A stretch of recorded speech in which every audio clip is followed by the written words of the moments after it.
And here we are. We start the 2023 Baylor football season. Our pregame show is on the CW, thanks to Josh Young and a lot of people. We'll hear from Darby Brown of KWTX a little bit later on from McLean Stadium. Paul Catalina, Craig Smoak, I'm David Smoak. We're in studio about a mile or two. One of these days I'm actually going to measure how far it is, but it's not very far right here at our studios on MLK. And tonight, Baylor starts their season against Texas State, and it's kind of a little bit of the unknown.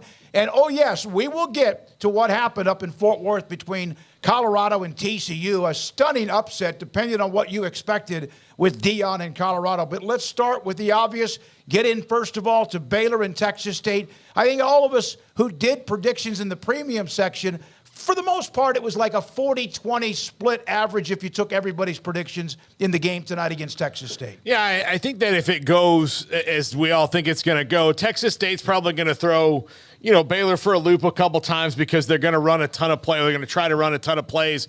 But in the end, Baylor's probably better up front on both sides of the ball, especially Baylor's offense versus Texas State's defense. Baylor should be able to do what they want to do in the wide zone and control the clock. But that all remains to be seen. There's still a lot of things we don't know yet. Who are going to be the playmakers on the Baylor offense? How is this completely new offensive line going to gel outside of Gavin Byers? And essentially it's completely new because he's the only guy who's returning who played at any kind of length last year. How is the defense going to respond from last year? So there's a lot of questions. And with Utah coming down the pipe next week, a very physical team that doesn't have as many questions as Baylor, they better get ready and take a dub where they can get it against Texas State, who they should beat. Well, they don't need to worry about Utah, and they need to focus solely on Texas State. But you're right, that game's coming down the pipeline, and to feel good about that, you want to see something pretty good today against a team that is, not your match talent-wise. I mean, that's the thing that we can clearly say. If we go out there today and they're a match talent-wise, then either G.J. Kinney is the greatest portal guy ever or Baylor's in big trouble. They should have a clear talent advantage. They should be able to run the football. They should be able to get stops. But, yeah, I don't assume that they're just going to get stops at will against this high-powered Texas State offense that G.J. Kinney is about to unleash after a couple of incredibly successful years at Incarnate Word. They hit the transfer portal heavy, and I think they're going to be fired up for the opportunity. But in the end, yes, I expect Baylor to win this game. They should win this game. Any other outcome would not be good, no matter how it came down. So that's what I'm expecting. But the way in which they do it, as you said, there's a lot of questions about the defense, about the secondary, about the playmakers, about the quarterback. There is basically every position you look at a question mark. So we'll get to see hopefully some answers today and hopefully a game where some Baylor fans get to celebrate afterwards. Well, it is tonight, 6 o'clock to kick. Texas State, G.J. Kinney, well-known high school star at both Canton and Gilmer, played his college ball at Tulsa, initially started at Texas. We will hear from the Texas State Bobcats head coach in G.J. Kinney. We'll also hear from two former Baylor football players, Ricky Thompson and J.J. Joe, in segments that we have them throughout the week here on 365 Sports. And again, thank you to the CW this week, and then the next couple of weeks, the 11 o'clock kickoff against Utah and then Long Island. We will have our pregame show on the CBS affiliate, the power of KWTX. All right, so it will not surprise either one of us, any of us, if somehow Texas State does get loose for a couple of deep throws in the way they run this offense.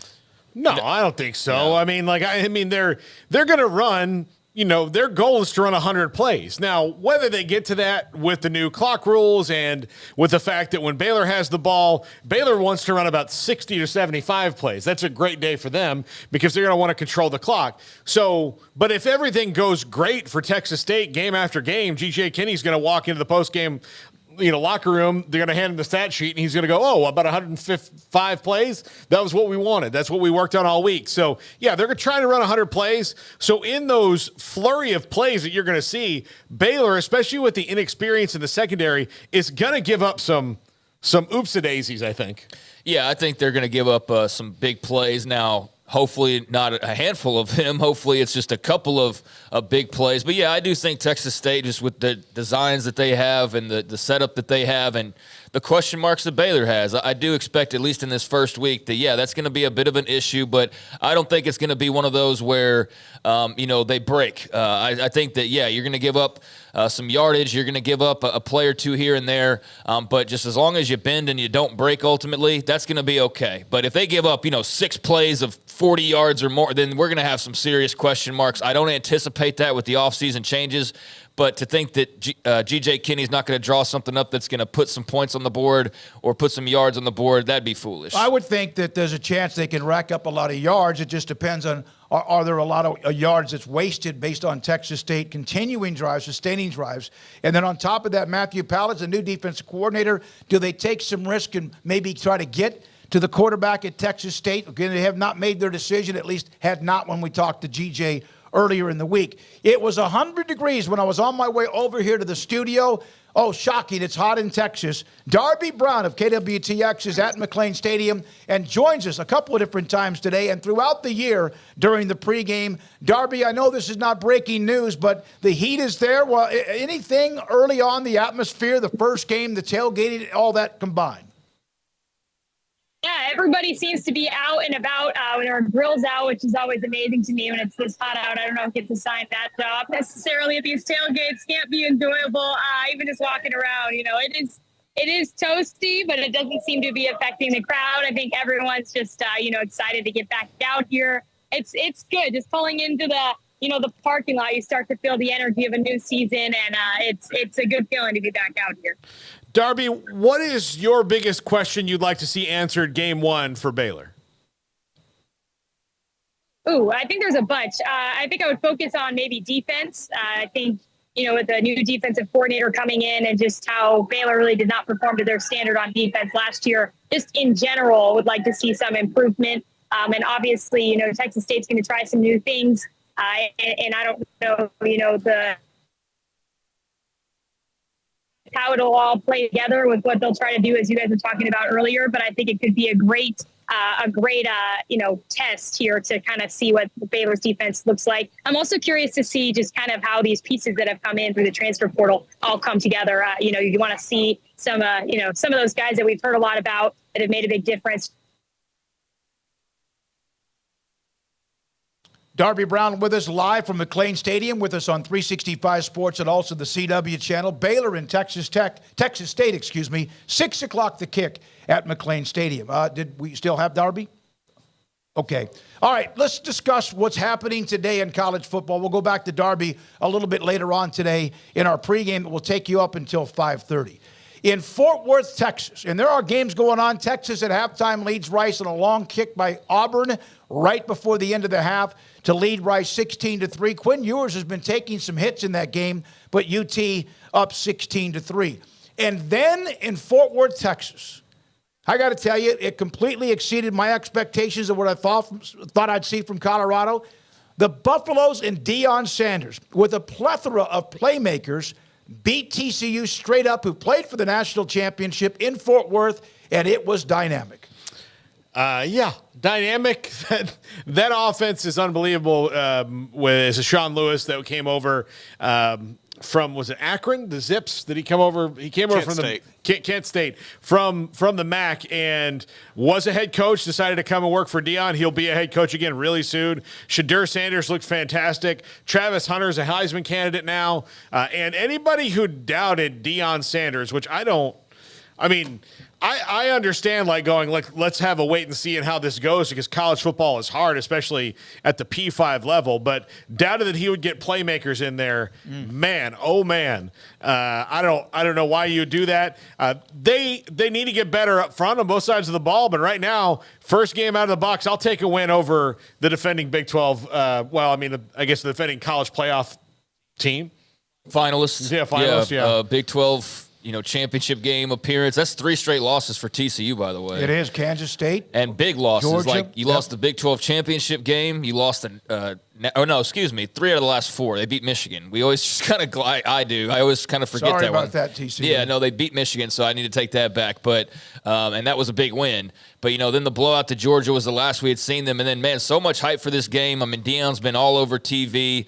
Is anybody happier other than Colorado than Fox right now? No. Than the broadcast network, who got to get that big debut, and I believe they have them next week with Nebraska as well, which now if you're Nebraska, you're looking at that game going, oh, dear God. I really was hoping we wouldn't have to bring them up. Yeah, well, I mean, as far as today, though, goes, I mean, there's some things that if you want to get nitpicky, but how are you going to nitpick beating the college, playoff finalists at their place to open the season in your big debut? I mean, what an emphatic statement by Deion Sanders and crew. They were super confident, and all the things that they had to say, I mean, bubbled up and came to fruition today. Came to a head in the best type of ways. Shedeur Sanders was fantastic. Now, can he throw for 500 yards, and can they rush for less than 100 every week? Probably not. But today, it didn't matter. It worked. TCU was able to get some good yardage on the ground. They were able to score 42 points when all was said and done. But, I mean, Colorado just had better playmakers, bigger plays when needed, and they were able to put the finishing touches on this one, and it was just super impressive. I think TCU's got some question marks. Chandler Morris, the defense, but it's week one. I don't want to overreact too much and be like, this is what it's going to be week in and week out. But certainly TCU looks a little bit different after that one, and Colorado looks massively different in the best kind of way. TCU's Chandler Morris threw a couple of picks, both of them. One near the end zone when Travis Hunter made a play. It was unbelievable. Sanders over 500 yards. Travis Hunter, and I know it's one game, but kind of has that dual threat in every part of the game. Defensive back, cornerback, shutdown, also a receiver. Edwards, the freshman running back, was crazy good too. Here are some Big 12 scores. So 45-42 Colorado in Fort Worth beat TCU. Iowa State, remember all the troubles in the offseason. Northern Iowa, pretty good football program, has given Iowa State and others trouble before. Iowa State rolling with a minute left in the fourth quarter. Nice start for Matt Campbell with all the distraction, or maybe not distractions. 30-9, they're about to take it and win against Northern Iowa. Texas, I mentioned, halftime 16-3 leading Rice. Cincinnati at halftime blowing out Eastern Kentucky 42-7. And then last night, Kansas, without Jalen Daniels, won their opening game against Missouri State 48-17. And on Thursday night, UCF pounded Kent State 56-6. And Oklahoma 73-0. And I mean, like, what did you say? They played with their food last year, Paul? Yeah, I think, and Craig, you can speak more articulately to this than I can, but Oklahoma last year in the transition year didn't have games like this where they didn't play with their food. It was just kind of like what's going to happen. But to go out, I know it's Arkansas State and that no one should be, shocked that they won the game. But to go out and do it exactly how you wanted to do it shows growth to me. Yeah, I mean, for a defense that's not been very good, to shut out anybody, I think is a big deal. And to do it right out of the gates, no matter who it's against, I think is a great confidence builder for that side of the football and just for the program in general. Dylan Gabriel did what you want him to do. He's very efficient, threw for, 300-plus yards and a couple of TDs. You got to see Jackson Arnold come in there and get a good amount of snaps and be able to, just kind of settle in and, be the quarterback for a little while in this game because they didn't, have to worry about really anything but just finishing this one off and got to get a lot of guys off the bench and just very valuable and exactly what you're looking for in this first game of the season. So couldn't have gone any better, I don't think, for Oklahoma. I don't know about like injury reports and all that stuff, but in general, a 73-0 win, taking care of your business and, moving on to the next one. I think that's a huge step forward for Brent Venables, just, mentally, to just go ahead and have a dominant performance like that. Yeah, Dylan Gabriel was kept clean, threw for 300 yards and a couple of touchdowns. Jackson Arnold, the freshman from Denton Geyer, came in and was 11 for 11 passing for 114 yards and a score. And they ran the ball for 220 yards, so over 500 or almost 600 yards offense for Oklahoma. David Smoak and Paul Catalina, also Craig Smoak in studio. Garrett Ross is running the mothership here at 365 Sports and also on the CW. Baylor and Texas State, this game again will kick off at just after 6 o'clock. And when we come back, Garrett Ross, keys to the game.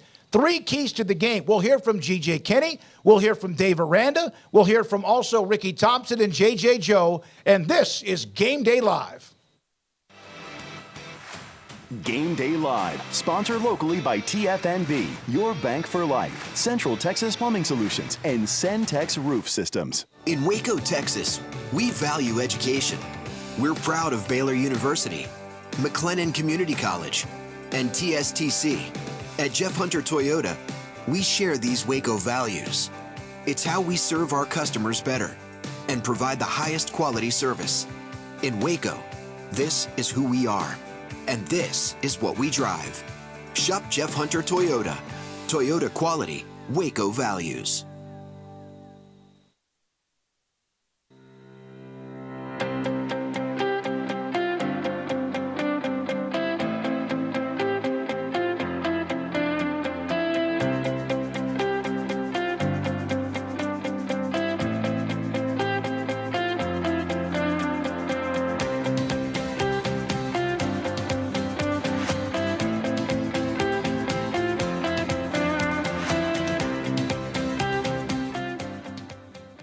I'm Carol Weaver, your Central Texas mattress expert at Waco Mattress Center, serving all of Central Texas with top-rated brands like Sealy Posturepedic, Stearns & Foster, and the best-selling Tempur-Pedic. We have over 60 models on our floor with same-day delivery available. We make it easy to choose a great night's sleep. You'll be glad you came to Waco Mattress Center. We will not be undersold, and you will get world-class service. I'm Carol Weaver. Thank you for your business and keeping it local.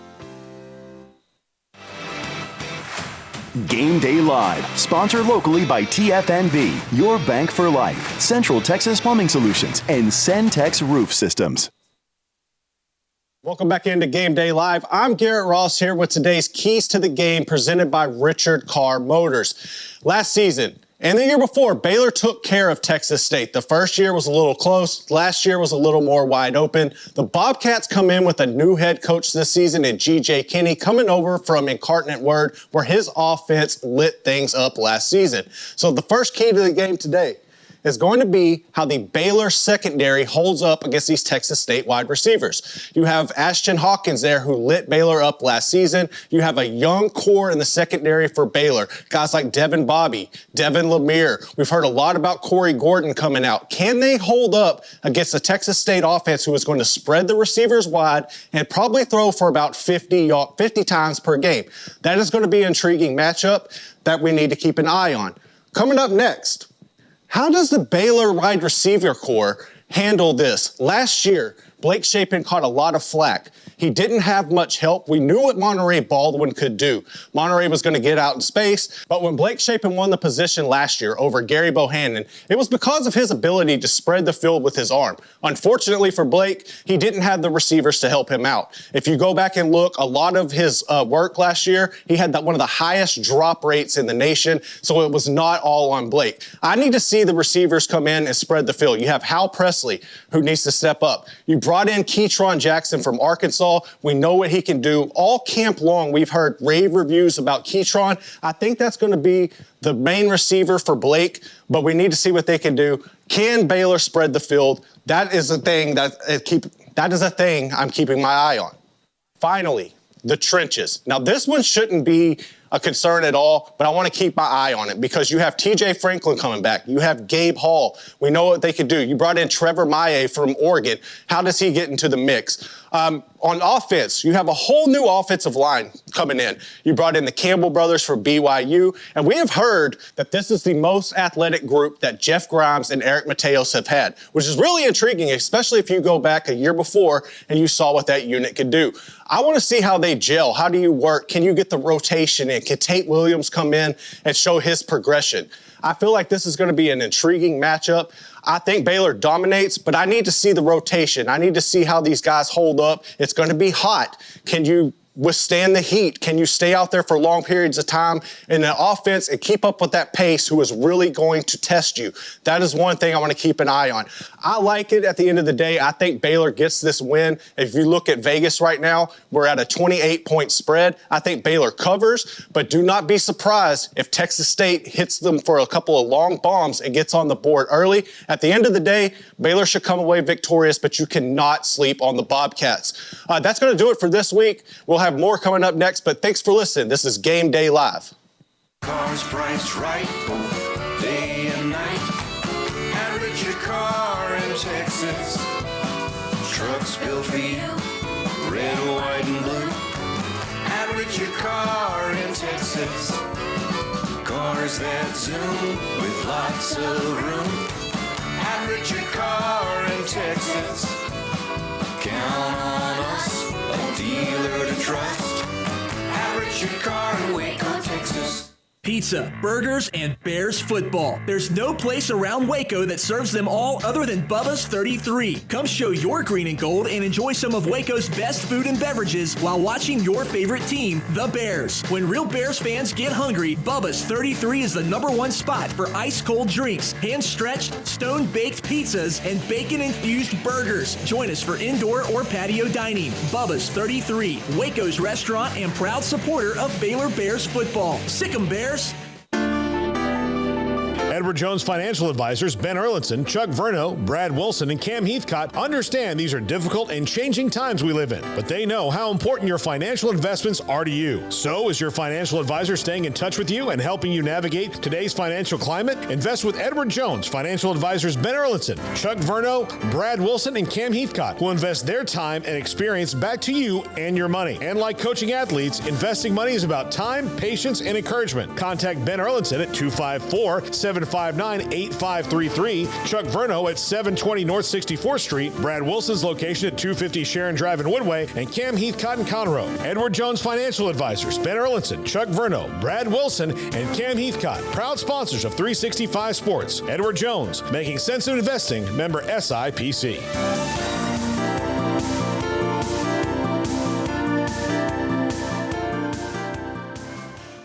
After my first car accident, I feared the biggest damage would be to my wallet.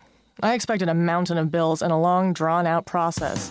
But my Texas Farm Bureau insurance agent was there when I needed her and helped me get back on my feet and in my car in no time. Instead of a hassle, I got reassurance and a quick recovery.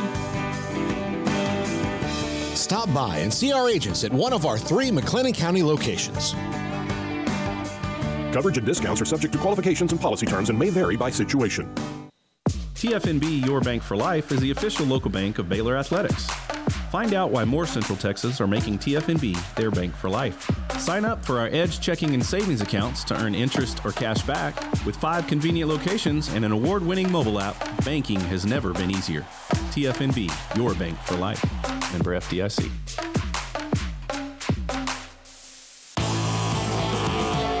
Game Day Live on Sikkim 365 Radio is brought to you by Richard Carr Buick GMC Cadillac, Texas Farm Bureau Insurance, TFNB, Your Bank for Life, 3 Nations Brewing Company, Waco Regional Tennis and Fitness, Edward Jones Advisors, Ben Erlinson, Chuck Verno, Brad Wilson, and Cam Heathcott, and Bubba's 33.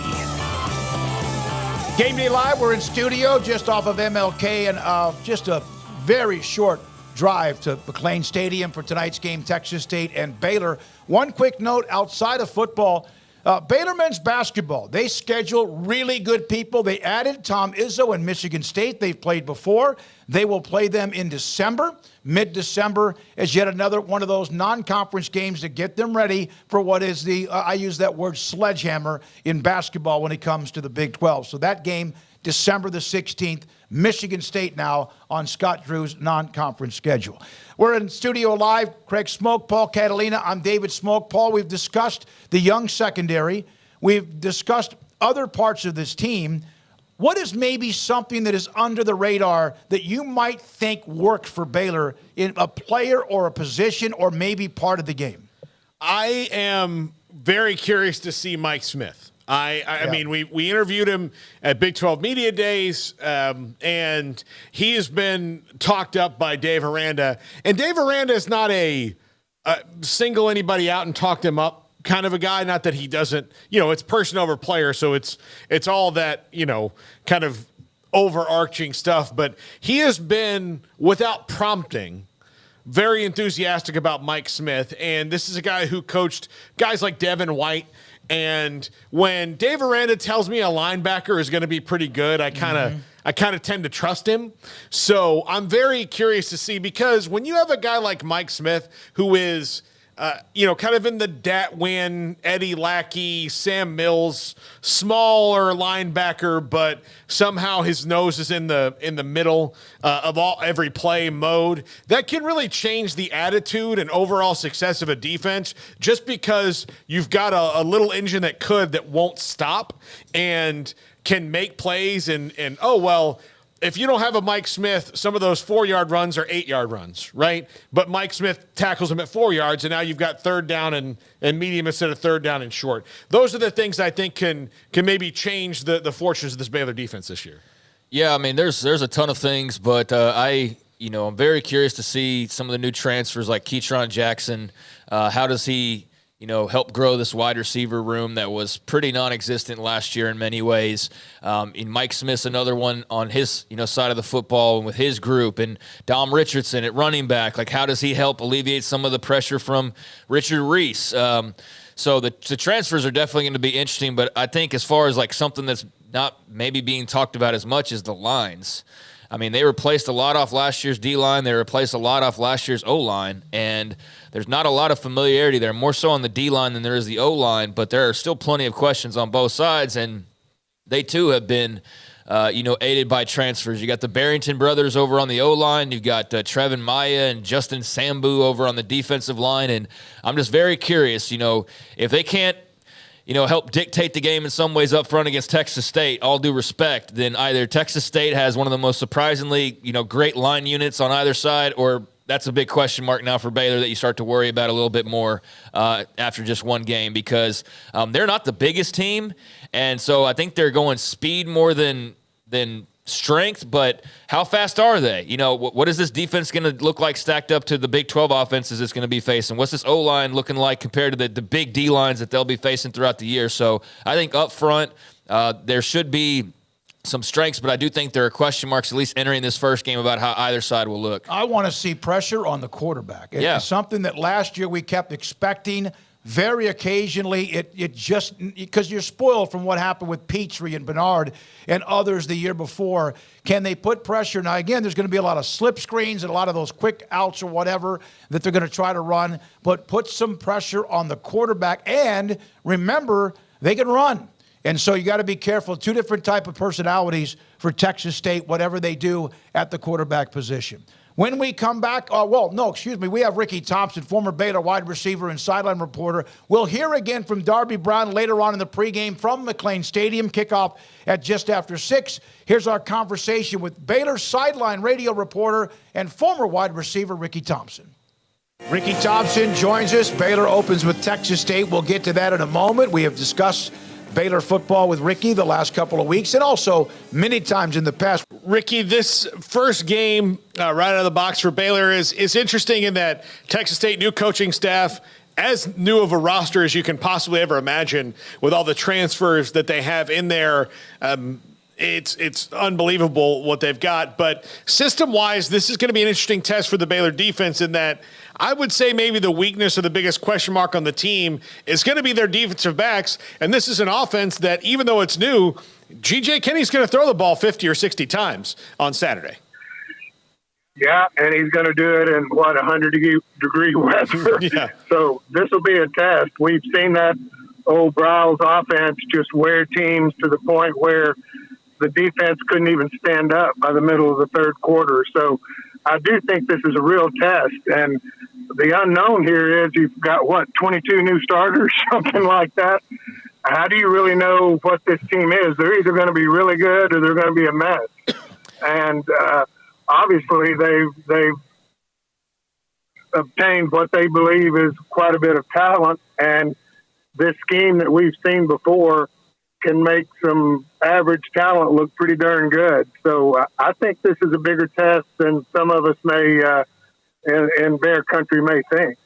Dallas Baker enters his second year as wide receivers coach. There's been rave reviews from Arand and others about the relationships that he's built in that time and just, the person to person and how well liked he is in that room, Ricky. But we know what a struggle it was for a bunch of young and inexperienced guys last year. There's a few now that have been in the flames, but they're going to have to go even deeper. Do you like the room and what are you just kind of expecting as far as the growth and what can occur from one year to the next?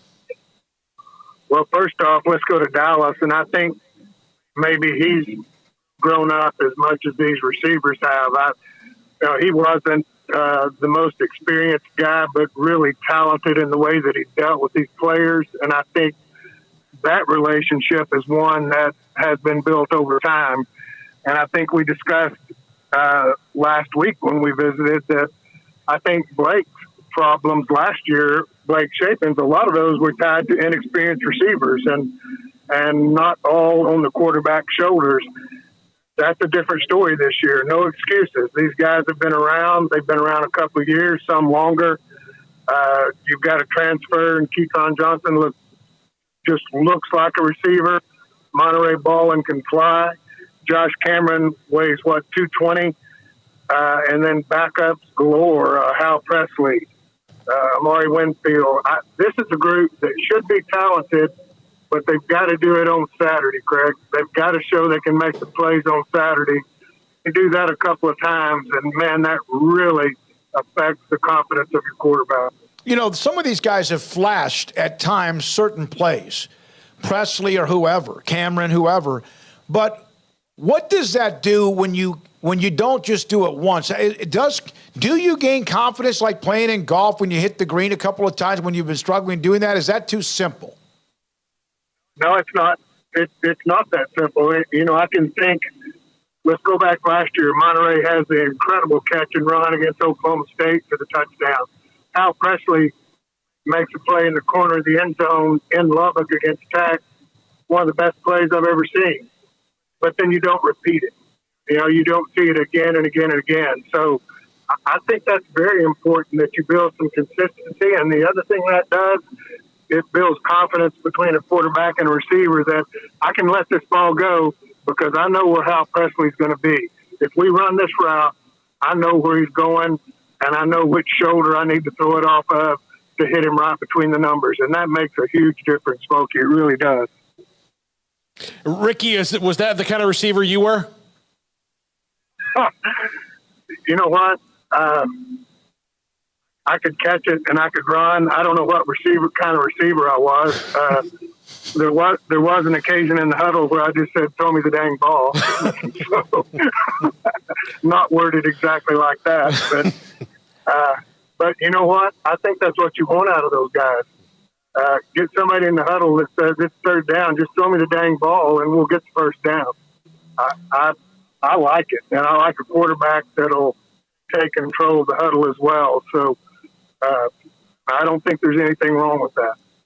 How much of a godsend is it to have Dominic Richardson in that running back room right now? Not only to have experience, to have further depth, but also to have a guy that can go back and forth with the Richard Reese, play off of one another, but to have an option outside of what Reese had to do, kind of getting thrown to the wolves as a freshman last year.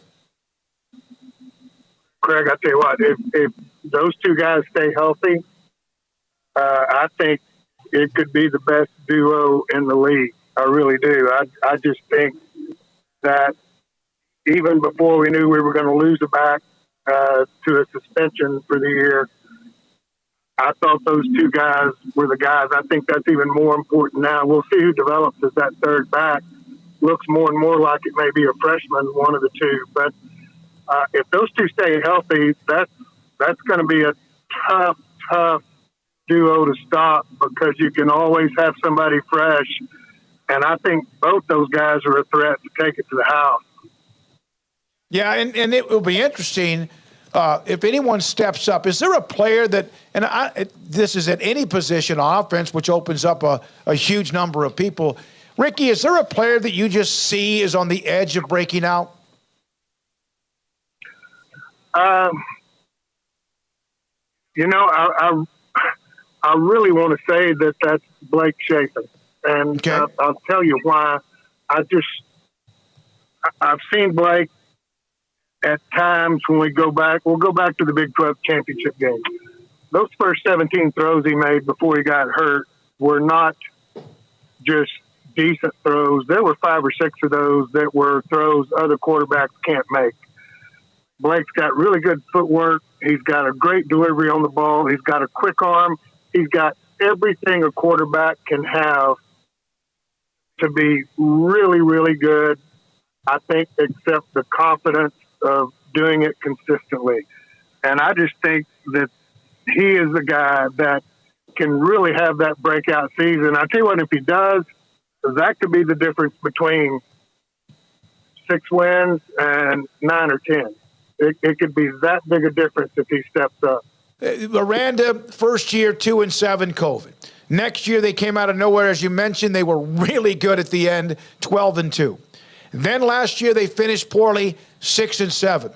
I know that the standard is this is not going to be a roller coaster program. Mac Rhodes doesn't want that. Dave Aranda doesn't want that. Nobody does if they're a Baylor fan. But how critical with Utah and Texas, with all due respect to Texas State and anyone else, that those two games are in the first month of the year to set the tone for the rest of the year. How critical is it that they get back to a bowl game with more than just a 6-6 record? I think it is absolutely critical. I think Dave Aranda knows that. We know Mac Rhodes knows it. Dave has not tried to hide from that fact either. You talk to him, Smoak, as much as anybody, and I think he understands that that's where this program needs to be. And you think of the scheduling, you hit those two teams in the first 4 games, and then what, game 5, is that at UCF? Which is going to be their first Big 12 game ever. That's a pretty tough 5-game stretch when you stick those 3 in there. And I think we got to come out of there 4-1 or so, 3-2 at the worst, and really we need 4-1 out of it. So we're going to find out real quickly how good this team is, and I don't have any question they're going to be better. But scheduling-wise, obviously our advantage to get Utah at home in the heat. Texas will be used to the heat just like we are. So the game right now that's critical to me is Utah. Thank you for your time, Ricky. We appreciate you. Ricky Thompson, Baylor radio sideline reporter, former Baylor wide receiver, played with Washington in the NFL. One of his good friends is Joe Theismann, and also a part of our sponsorship of Alliance Bank in the Waco area. We appreciate him. Central Texas Plumbing Solution is the team you can count on to go the extra mile and resolve your plumbing problems quickly and thoroughly, getting it done right the first time. So when you need some help before the big game, call Central Texas Plumbing Solutions. So before I came to Dr. Thrasher, my teeth were awful. They were ugly, they were yellow, they just looked nasty. I came here and Dr. Thrasher fixed them. They're gorgeous. I love to smile in my pictures and show them off to everybody. I just love them. Well, I feel terrific. I mean, it's what I live for in dentistry, is to be able to have an impact on somebody's life, to make their life better. Helping those who help others. For 10 years, that's been the mission for Charity Champions, a program designed by TFNB Your Bank for Life to support nonprofits in Central Texas. Champions are nominated by the public and selected by TFNB staff to receive a marketing awareness campaign, promotional videos, and leadership development training from local consulting firm 360 Solutions. Join us in celebrating our 10-year anniversary. To learn more about our 57 champions and how to get involved yourself, visit charitychampions.org. Central Texas Plumbing Solution is the team you can count on to go the extra mile and resolve your plumbing problems quickly and thoroughly, getting it done right the first time. So when you need some help before the big game, call Central Texas Plumbing Solutions.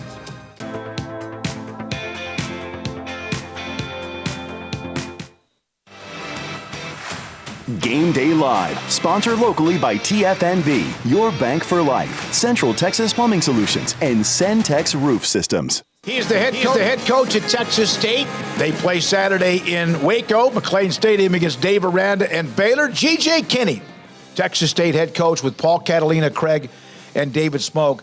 GJ, young man, and I always will refer to you as young man. Thanks for your time.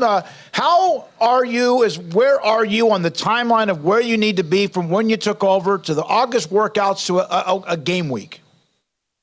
Yeah, I think, these guys, obviously we recruited them and did the summer workouts with them, did a little vacation, came back for fall camp, had a good fall camp, and I think now they're probably ready to hit someone besides their teammates. You have a team that is loaded with transfers, guys that are new. You're new. What are the unique challenges of bringing together a team in a short amount of time, relatively from the time you got the job to the time you kick off, and building that chemistry, a bunch of guys who have not been at the same place together and are trying to figure each other out?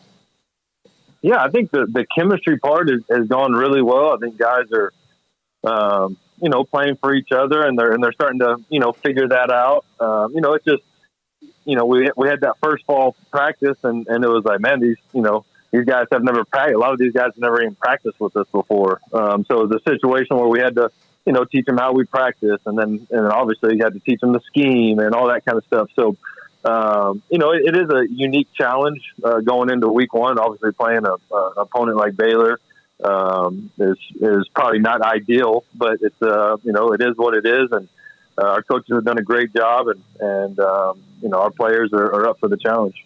What's the balance of excitement, nervousness, and whatever other emotions you have, getting ready to go and coach your first game with this program, and also knowing, hey, GJ, football's back after a very long wait?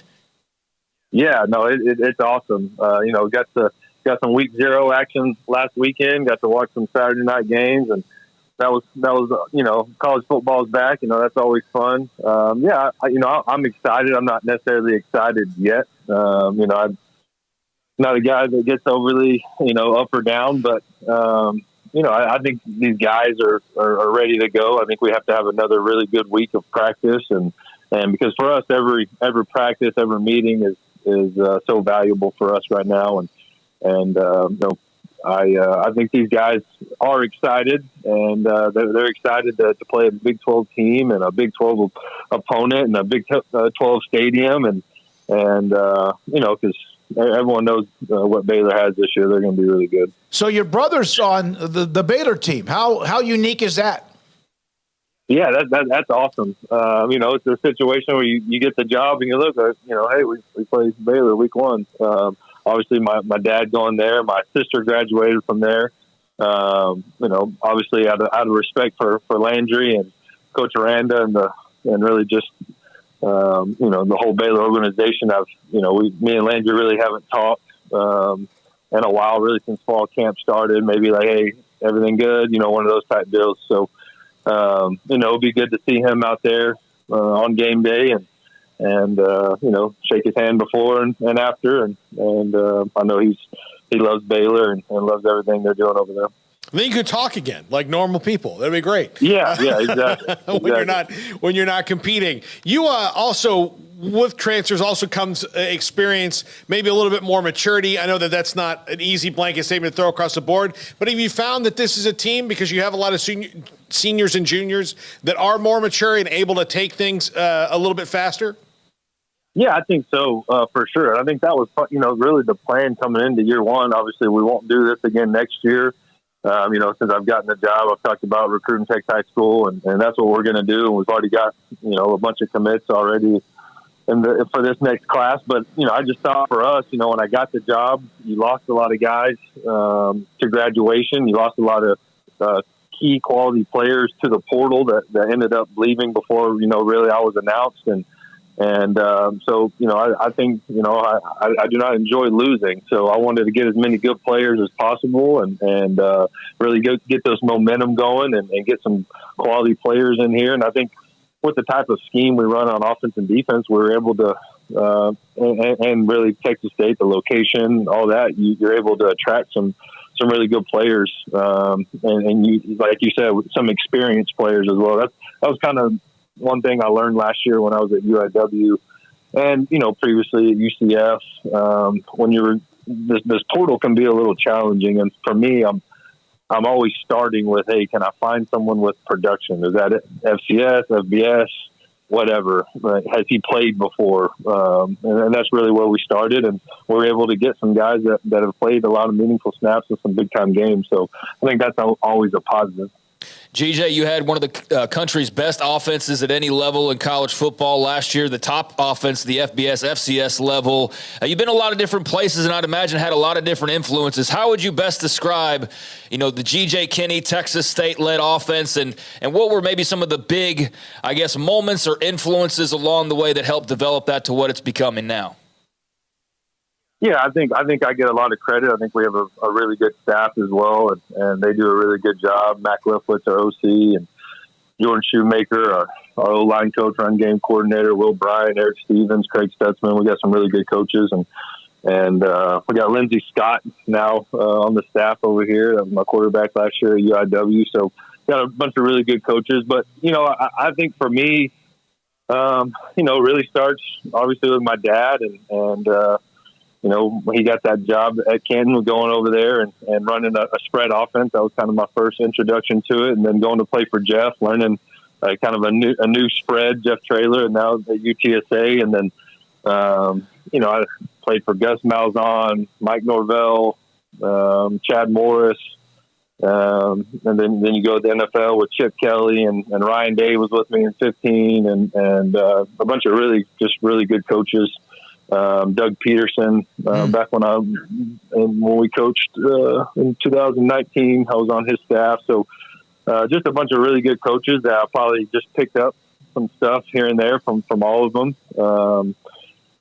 And then even coaches that, didn't even teach me. A lot of the stuff that we do on offense right now is when I went back to UCF in 2021 with Gus. Dylan Gabriel was our quarterback, and Josh Heupel had been the head coach at UCF previously. And so Gus told me, hey, get in there and figure out what Dylan is comfortable with, and we're going to run some of that stuff. So I went in there with Dylan and Daryl Wyatt and sat in there and learned a lot of this vertical choice, wide split stuff, and really fell in love with it. And then thought, hey, if I ever get the opportunity to really do this is what we're going to do. And me and Coach Leftwich last year kind of sat down and combined a lot of the stuff that they had done previously at UIW and the stuff that I wanted to do offensively with the wide splits and a lot of Gus's run game, and kind of built something that we were really proud of last year and hope to continue here at Texas State. How often do the names you just mentioned that have been a part of your career and you with them and vice versa, playing or coaching with them, how often do you guys trade texts? Do you have time for that once the season begins? Yeah, I would say, off season more with the NFL guys. And then, I still speak with Gus quite often, Coach Traylor quite often. Obviously my dad, Chad Morris, talked to him a couple of times. Todd Graham, talked to him a couple of times. So yeah, Norvell, more about recruiting probably. So we still keep in touch. I would say I talk to Jeff and Gus the most though. All right. You mentioned how wide open you are, and a lot of times people think of that just as hair on fire, and it is, but the running game is critical, spreading the wide receivers as far as you can. I remember when Briles did that about a decade ago, but now you have this new clock. Did you pay much attention? It doesn't seem like there are as many plays in a game based on the new rules. Is that something that you've kind of had any focus on? Yeah, I mean, I think obviously I wasn't necessarily a fan of that, being an offensive guy, but at the same time, it is what it is, and it's the rule. And I think you saw a little bit of the data from week one, but I think we'll get some more information. And I don't think it'll affect things too much, but you never know. You guys run a lot of plays anyway, so is it just maybe about adjusting right now at the end of halves what you might have been used to? Yeah. I think I would say so. Like I said, I think the more data we get, the more games you kind of play under this new clock management deal and clock rules, that you'll get a better feel for it. Not too different from like an NFL either with the way the clock goes. So we'll get some more information and go with it. So, GJ, obviously Baylor had some changes this year on defense and, a couple of different coaching staff changes as well, but particularly the shift to Matthew Powledge from last year and bringing him back into the fold. How does that kind of change things? You go watch Oregon tape, you watch old Baylor tape, I would imagine as well, but just kind of what do you see in general when you look at this Baylor team that's very much trying to, flip the script from a year ago? Yeah, I think you watch a little bit of everything. It's always one of the first game. I've been part of staff that hardly watch anything because you don't want to, get too schemy for a team. You don't really know what they're going to do. And then I've been part of staffs where you're watching, 6 years worth of tape and you're going out there and you don't really know what they're going to do still at the end of it. So I think for us, obviously we've exhausted the tape and done as much research as possible. But I think for us, with so many new guys, is really focusing on our execution and giving them, the adequate looks. But I think it's more about us than kind of what is being presented. You played the quarterback position. Would you rather know now if you were the starter or not, because I traded a text with you earlier. You have some tremendous talent in that quarterback room, and you haven't yet made that decision. Is that just playing a little bit of games, or is you just don't know? I think probably a little bit of both. We'll probably tell those guys before we play. But those guys will get the reps that they need throughout the week to go out there and perform at a high level and kind of see what happens and see who goes out there. I think for us, it's just there's so much newness, and year one, you want to make sure you got the right guy. All right, buddy. Thank you for your time, GJ. Always remember Canton Gilmer at Trinity Mother Frances Rose Stadium when you guys shocked the world, and yet it really wasn't an upset because you were that good. Thanks for your time. Good luck. We'll see you this weekend. Appreciate you. Thank you. GJ Kinney, head football coach at Texas State. Game Day Live, sponsored locally by TFNB, your bank for life, Central Texas Plumbing Solutions, and Centex Roof Systems. When the sun rises over Central Texas, we know there's work to be done. So if you need to dig, haul, cut, lift, mow, or anything in between, your local Bobcat dealers in Waco and Temple have all the equipment you'll need to get the job done right. We sell, we rent, and we've got parts and service to keep you up and running, no matter where the job takes you. There's work to do. Let's get it done.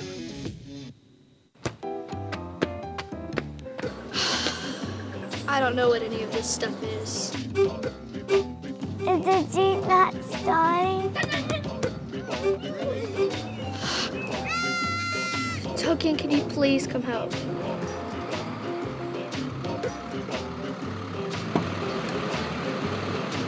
Y'all call for a tow? Yes. Y'all call for a tow? Yes. Call Tow King 24 hours a day for all your emergency roadside needs. When the sun rises over Central Texas, we know there's work to be done. So if you need to dig, haul, cut, lift, mow, or anything in between, your local Bobcat dealers in Waco and Temple have all the equipment you'll need to get the job done right.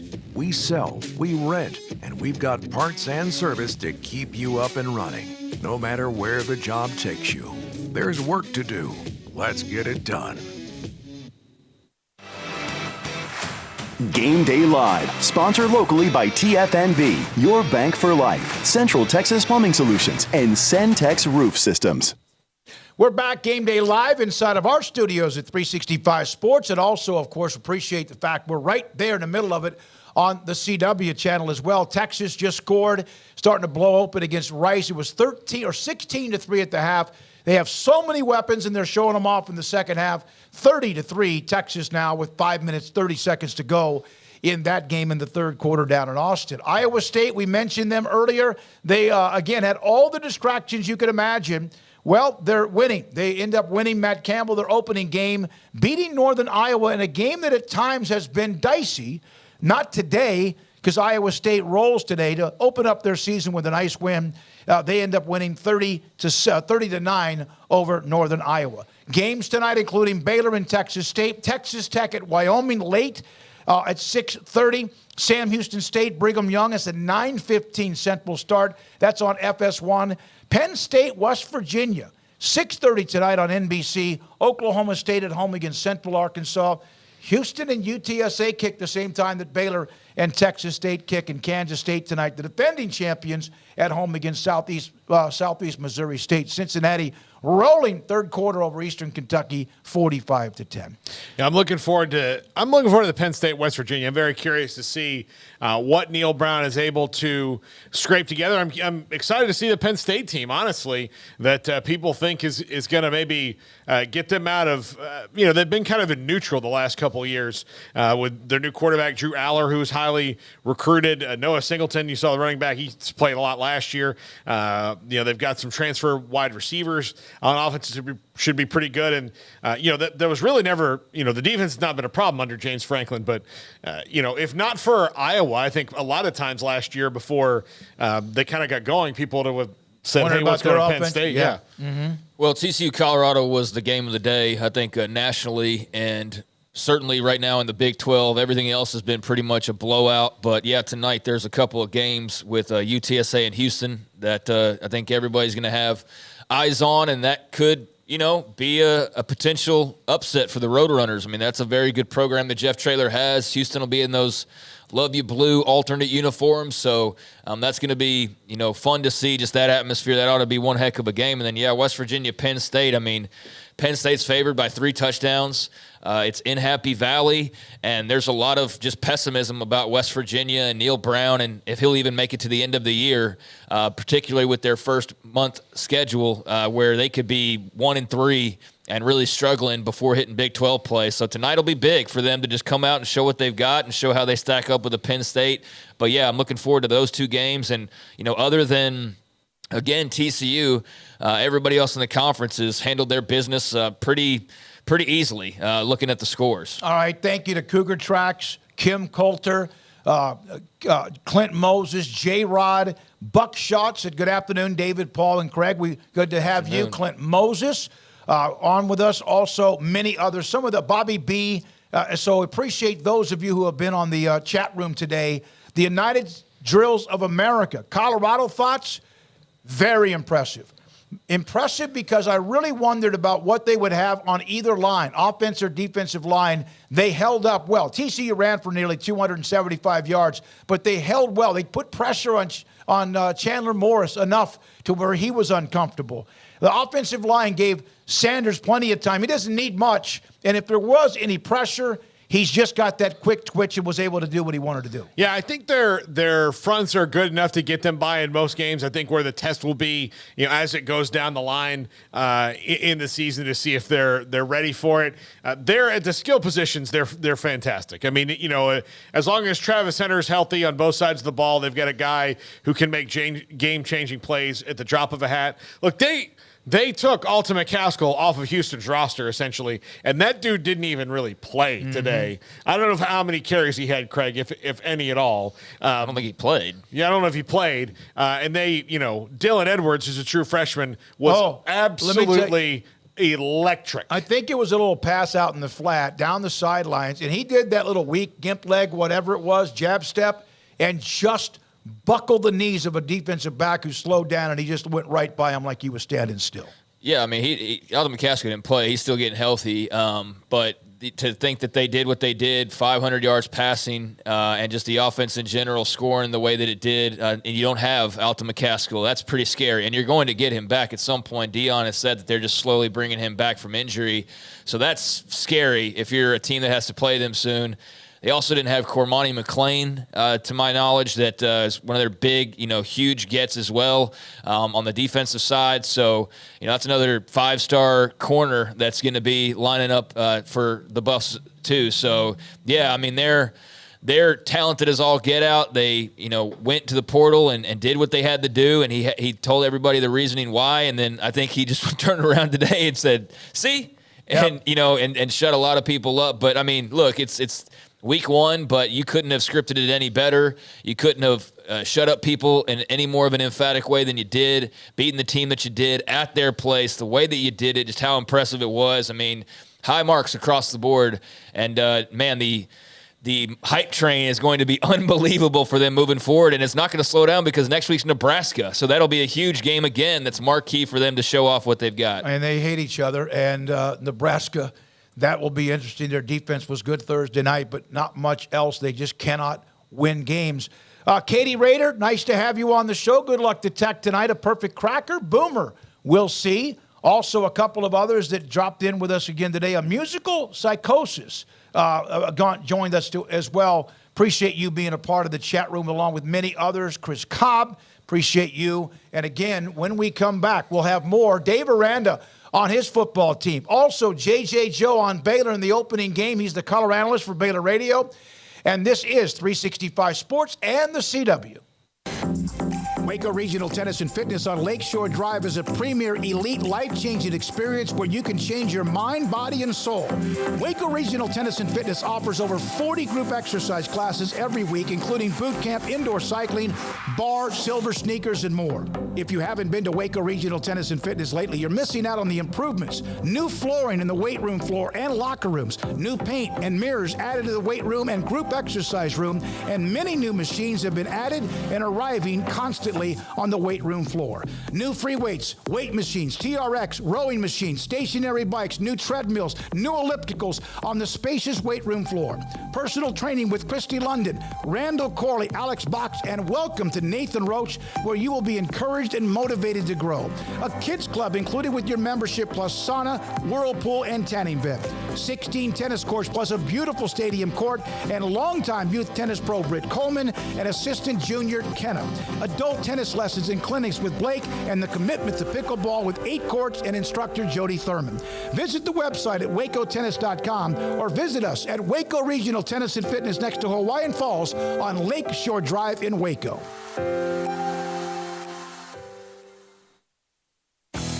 Three Nations Brewing Company has 16 different beers on draft with a new beer every Friday. It also offers 2 air-conditioned tap rooms, a large indoor beer hall, a second-floor mezzanine offering a great overview of the brewing company and equipment and patio where you can relax under the shade. Plus, you can now experience the new Three Nations Beer Garden Grill on our shaded patio. Grab a cold beer and enjoy a bite from our freshly prepared and delicious menu. Street tacos, quesadillas, freshly cooked burgers and dogs, and veggie burgers too. Nachos and so much more, all prepared and cooked on site. So come visit the award-winning Three Nations Brewing Company on East Vandergrift off I-35 in Carrollton.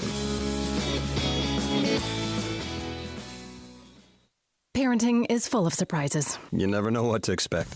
So after our son was born, I called my Texas Farm Bureau insurance agent to set up a life insurance policy in case something happened to me.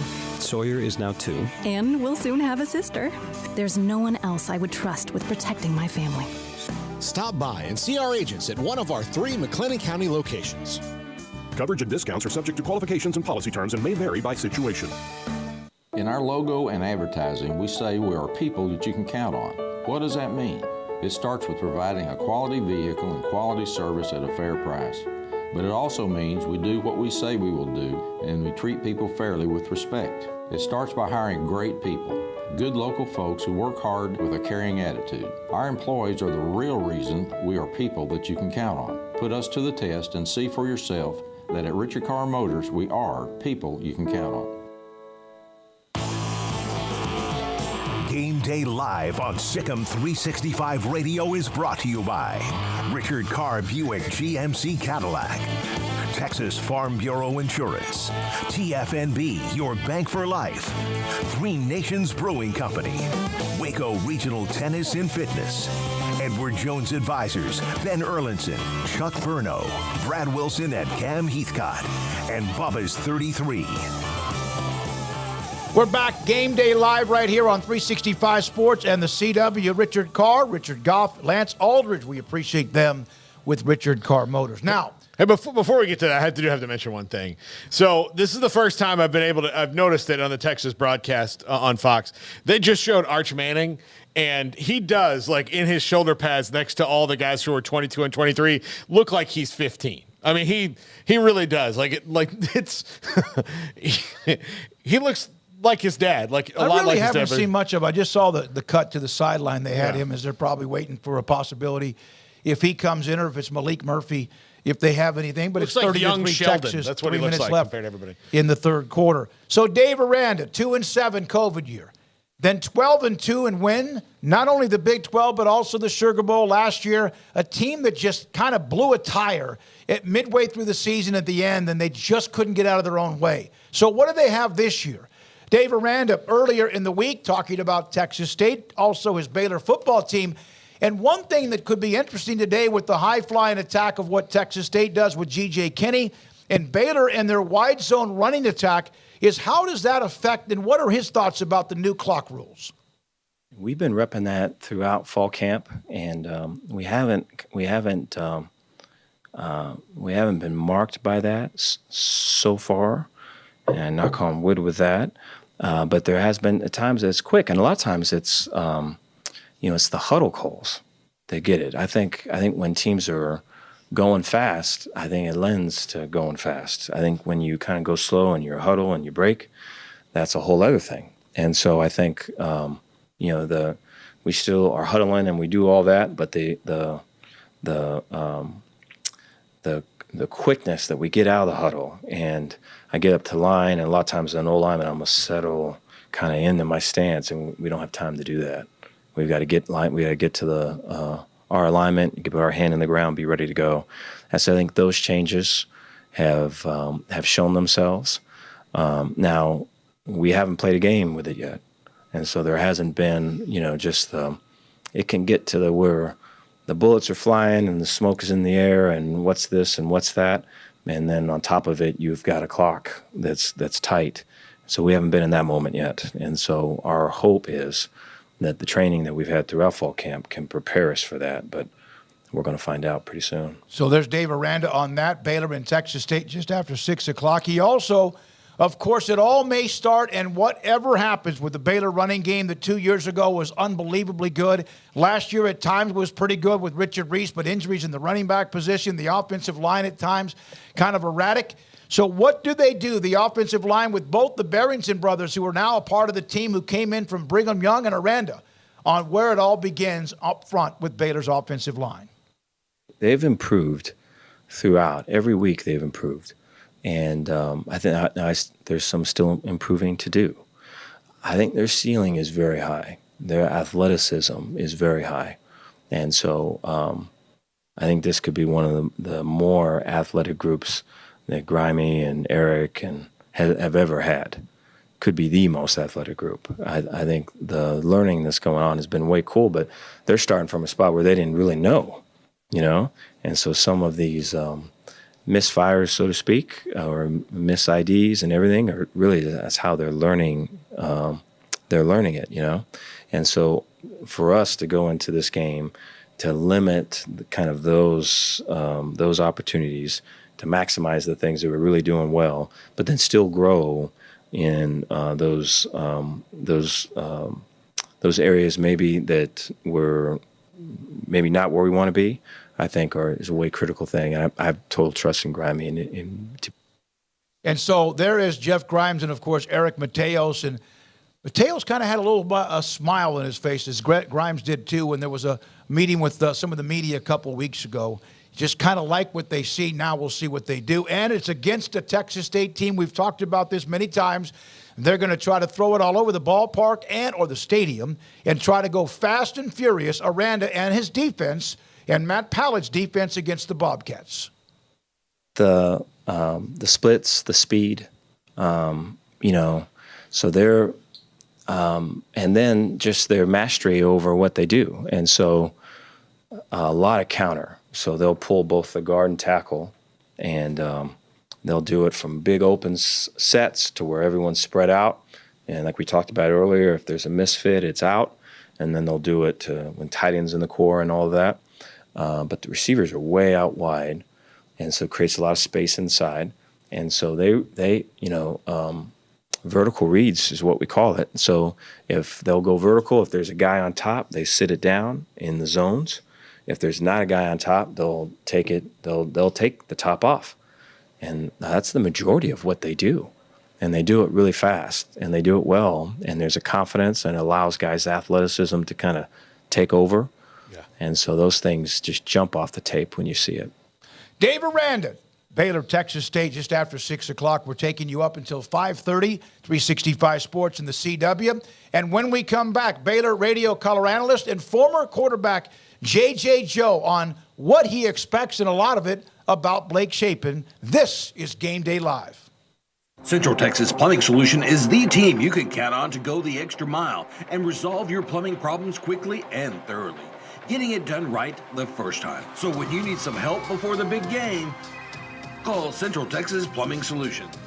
Shelley's business needs to be more efficient, and she heard hybrid meeting would help. She called Asbel Electronics, and we took her vision and created a space that was easy to use and maximize live interaction in the office while fully interacting with customers and remote workers. Pastor Dave wanted to live stream his Sunday services, so he called Asbel Electronics. We implemented technologies that brought the in-church experience to the living room while minimizing volunteers' workflow. Let us make your vision come true. Contact Asbel Electronics for all your professional audio-visual needs. At Dr. Smiley, you're always our top priority. Dr. Lee, Dr. Lim, and the friendly staff are committed to delivering exceptional and professional care in general, family, cosmetic, and emergency dental services. Get $2,699 implant, abutment, crown, 3D CBCT scan, and consultation with IV sedation available. Dr. Smiley accepts Medicaid and most dental insurance. Call Dr. Smiley today at 254-732-2606 and book your appointment now. Central Texas Plumbing Solution is the team you can count on to go the extra mile and resolve your plumbing problems quickly and thoroughly, getting it done right the first time. So when you need some help before the big game, call Central Texas Plumbing Solutions. Watch KWTX Weekend Mornings on News 10. Game Day Live, sponsored locally by TFNB, your bank for life, Central Texas Plumbing Solutions, and Centex Roof Systems. JJ Joe drops in. He wrote a piece that's on 365 or Sikkim365.com in the premium section. And JJ, it's game week. What is the first week like, no matter if you're someone who has not had many starts at quarterback or someone who's a seasoned veteran? You know, it's like getting ready for the race when you're in your neighborhood and you guys always would line up and who's the fastest. It's that first game, a lot of anxiety, a lot of anxiousness, and a lot of anticipation because you've been hitting each other and, just going against your teammates for the last month. And it's just great to, get prepared for another season. You got fans in the stands. So it's a lot of anxiousness. And it's interesting because this year we have a lot of new faces and sometimes you just don't know how they're going to perform until those lights come on, and they try to simulate it with scrimmages and all that, but nothing like Saturday afternoon, hopefully a Saturday evening most of the time during September out there on the gridiron. How will you know that Blake Shapen has taken a step forward after game one? I don't. It just really depends on how this game goes. GJ is in his first year out there at Texas State. And, they'll be amped up, but you figure they'll have a little bit of a transition period, just getting used to him. So you hope that helps, Baylor and works in our favor. But for Blake, really, it's the first game, I think, is really just him getting his feet back under him and doing the small things, right? Just leading the team, taking what's there, making sure that, his team, which should be superior, should be now, doesn't mean you win, to Texas State, that you go out and get the W and you play a clean game. So I don't think this game, outside of, just hopefully keeping him healthy and having him maybe get a little connection with those receivers, would be good to see that. But as I mentioned last week, the beginning of the story with Blake will really start the following week. JJ, I'm not sure how much football you got to watch over the weekend, but for what you did you have any thoughts coming out of it on the clock changes, or are you going to be like I think a couple of us said, and we need to see a bit more this weekend with a full array of games? Yeah, I got to see more now. Unfortunately, I didn't get to see any ball this weekend, man. That's bad to say for a color guy, but I had a good friend. His mom passed away, man, and it was East Texas, so I had to make the jaunt out that way Saturday. But I think those clock changes, it's really going to change in the halves. I know it's still pretty much the same as stop when I think it goes out of bounds at the end of halves in the game, but it's going to shorten the game a little bit, make it a little tighter, and coaches have to coach differently. I'm really interested to see how coaches adjust. Yeah, and I reeled off the number of plays that of 4 or 5 games, and they were mainly from 58 plays to around 75. There was one team that had 83 plays. I don't even know what the average is. I know that some have wanted to get to 90 or 100 because of the style of play. Is there a chance if Baylor gets their wide zone running like it did 2 years ago, it could milk away about an entire quarter the way that things are set up? No, yeah, I think for a team like that Coach Aranda has and the scheme with Grimes and those guys, I think it helps. I mean, if you can kind of get your game going, they want to run the ball. They want to really, really stress your defense and then take some opportunities in the passing game. So, yes, if you get in a game against a strong running team, oh, man, you start getting anxious. And you can tell what will happen is defensively, I think you'll see defensive coordinators maybe start taking a few more chances earlier because they know, that clock just isn't stopping. I get first down. It's still rolling. So it'll make a difference. It'll be interesting to see over the course of the season kind of how things hash out. JJ, how many times do you think in your career did you run 75 or more plays in a game? Oh, man, maybe twice a year, maybe once or twice a year. And those were typically going to be in blowouts where we really were killing the team and we were just running on them. I know SMU we actually ran the ball 90 times one time. We didn't throw a pass. So it probably was it was less than 10, easy. Our whole deal was to control the clock. We felt like if you got to 24 with our style of offense, you should win a really high percentage of your game. So this new advent of offense, man, it's like basketball on turf. What was the offseason change, whether it be personnel, roster flipping over as it does even more so than ever these days, a coaching change? Just what was the biggest change that Dave Aranda had this offseason that excites you the most heading into this season? I'm always interested to see, you had a team that went to two, I talked about this last week, 2 championship games in the span of 3 years. And for the most part, I know he made some changes in his coaching staff, had a few holdovers. So I'm interested to see the new faces because as I wrote today, sometimes when you have a little success, I know we had some tough years in there, some of the older guys can get a little bit, it's a little entitlement that can creep into your program, which every coach hates. And I think with Coach Aranda, I think it'll be good. He has a new DC, a guy that he's familiar with, so he really feels good about that. New voice for the players. And then I think you have a lot of new players that they see Baylor as a very successful program. You don't go to the Sugar Bowl and win a Big 12 championship and go to another 19 and teams not see you as really encroaching and trying to push up to that upper echelon. So I think a lot of those guys want that, and it'll be interesting to see this new energy, that new juice from the new guys who, hey, man, I want some of what some of you guys have already experienced. So I'm interested to see how those new guys meld with guys like Matt Jones, Blake Shapen, Garner Randall, all those guys, how they all meld together. Yeah, because last year man, they kind of teased everybody. Wins at Lubbock against Tech, and then the one in Norman. But and Dave Aranda mentioned this throughout the year. JJ, when Grant Taff and Baylor were recruiting you, what was the message? Was that where you wanted to go? Is that where eventually they got you to go? And what was that like in your relationship with Coach Taff? It was great. Coach Taff was a fantastic recruiter. He didn't have back then as much to recruit to. You had the Southwest Conference, which was, a stable conference for a while until Arkansas made the jump to the SEC. But Baylor didn't have those facilities like they have now. I mean, Coach Taff, I don't know how he got people to Waco, but he was really good at selling vision.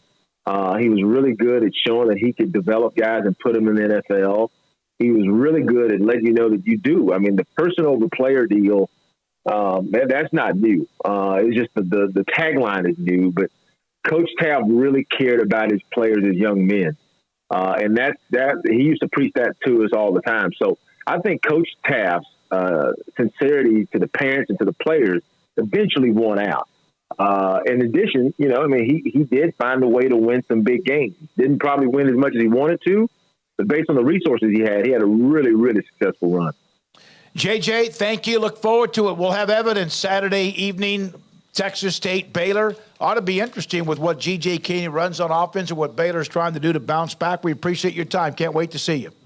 Thank you, guys. Thank you, J.J. Joe, former Baylor quarterback and also the color analyst on Baylor Radio. Game Day Live, sponsored locally by TFNB, your bank for life, Central Texas Plumbing Solutions, and Centex Roof Systems. I've known Tony now for about 9 years, which is about the time I've been a minister here at the Church of Christ in Groesbeck. I've known his son for a while, but I did not know his son was now moving into the business with him. And it was great interacting with him He's a young man, and he's going to do his dad proud with this business. This is just a great roof. It's going to do us good for a long time. And we're glad to have Syntex Roof Systems involved in making this possible for us. God bless Texas. Home Place Interiors. From designer drapes to custom total installation, quality area rugs to a wide selection of floor covering, Home Place Interiors has you covered. With over 40 years of experience, you can trust John Proctor and his knowledgeable staff to help you with your next home project. Home Place Interiors, where we do business the old-fashioned way, on a handshake. Helping those who help others. For 10 years, that's been the mission for Charity Champions, a program designed by TFNB Your Bank for Life to support nonprofits in Central Texas. Champions are nominated by the public and selected by TFNB staff to receive a marketing awareness campaign, promotional videos, and leadership development training from local consulting firm 360 Solutions. Join us in celebrating our 10-year anniversary. To learn more about our 57 champions and how to get involved yourself, visit charitychampions.org. Game Day Live, sponsored locally by TFNB, Your Bank for Life, Central Texas Plumbing Solutions, and Centex Roof Systems. By the way, TFNB, Your Bank for Life, Jason Lavender, we appreciate him for sponsoring who we are, 365 Sports, and obviously with Game Day Live, also with the support. Cincinnati, 59-10, early fourth against Eastern Kentucky. Texas, 37-3. Malik Murphy has come in, and he does look like a freak as far as his body. His arm looks good. As Texas is rolling past Rice, they kind of just took over that game in the third quarter. Those are the games in the Big 12 that are currently underway. And, of course, there are the games tonight. Baylor, Texas State. Kansas State at home against Southeast Missouri State. The UTSA Houston game on FS1 at 6. Oklahoma State hosts Central Arkansas. Penn State, West Virginia. Wyoming, Texas Tech. That game up in Laramie. And Brigham Young, Sam Houston, very late tonight at 9:15. All right. We all do predictions on the premium section of Sikkim365.com. We put them all together. And then there's this big, long article about who says what. And I think I said this earlier, that if you took everybody's predictions, it's probably like 39 or 40-20, around that. There's some that had it 48-10 or 17. I said 37-20. I think that Texas State will have some opportunities to take advantage just because of their offense and the way they run it. Craig, your thought about this game, Texas State, Baylor, your predictions on it, and what you think. In the end, what are we saying after this game about the Baylor defense? Well, I think I went somewhere around 41-24. I think Texas State is going to be able to score points, but I don't think it's necessarily going to be like shot for shot and that the whole game, I think eventually Baylor does create some separation, is able to kind of lean and, tick some time away. But I think after this game, I think we're still having questions about the secondary. I think we're wondering one way or the other about the pressure they put on the quarterback as well. Those are the two main things that I'm thinking about when it comes to the defense's coverage. Yeah, I want to see them tackle well and do those types of things, but I feel like that's also something that you can, get better at. Whereas if you're not getting pressure against Texas State, that's not boding well for the rest of the year because you're going to play better offensive lines nearly every single week. So, yeah, that's absolutely where I'm looking, is pressure on the quarterback and then just coverage from the secondary and how many big plays do they give up. That's the big concern for me tonight. Paul, he mentioned what he thought, but I'm going to ask you a different question. What after tonight might be a surprise that maybe they are better than we think? Look, I think wide receiver might be a surprise that they might be better. I know that they've brought in different guys, but until you see it, but I'm optimistic on Keytron Jackson in particular. I think that he's someone who can probably make some big plays, and for this offense, I think that there's some things that we know, but I think that we'll be talking about that a little bit, and I think people might be surprised at Blake Shapen's growth a little bit. You still have to wait to see him. Blake Shapen's biggest mistakes came in crunch time last year, and so unless they're in that kind of situation today, you may not get to see that growth, but I do think you might be kind of happy with what you see from Blake Shapen. Do we see anything close early on with Richardson and also Reese and whatever else they do at running back, do we see an offensive line and a running game that just pounds a defense here? Better. I mean, because that's what they're hoping to do in the wide zone. So I do think that Richardson and Reese is a nice little 1-2 punch. However they want to, whatever you want to say, 1 and 2 are there. But I do think that kind of gets them back to that Abram Smith and Treston Ebner dynamic where they can maybe get you a couple of different ways, either pound on you or wear on you, or all of a sudden you have a guy who can dart and go 60 yards, and that's going to help the passing game. But yeah, I think today they'll be able to, especially now down the line when they've got to play Utah, Texas, teams like that, Kansas State, teams with really good fronts. Can they do that? That remains to be seen. Yeah, let me flip your question on you. What are you expecting them to do better than run the football? I think that they'll run the ball. Right. I think that whether it's where they were in 2021 remains to be seen, because that team at the end of the year was going to pummel people. Yeah, and I get why you're comparing it to 2021. I also think that was just such a wildly different team, in every way. So it's kind of unfair for this team a couple years later to still being compared to the greatest Baylor team of all time that had super seniors all over the place, and like Hall of Famers, particularly on defense as far as the university goes. But I asked that because there's nothing that I have more confidence in them being able to do than run the football. I mean, that's what they should be able to do more than anything else tonight is run the football. Passing with Blake Shapen, you can see where you're sort of like, I still don't know about him.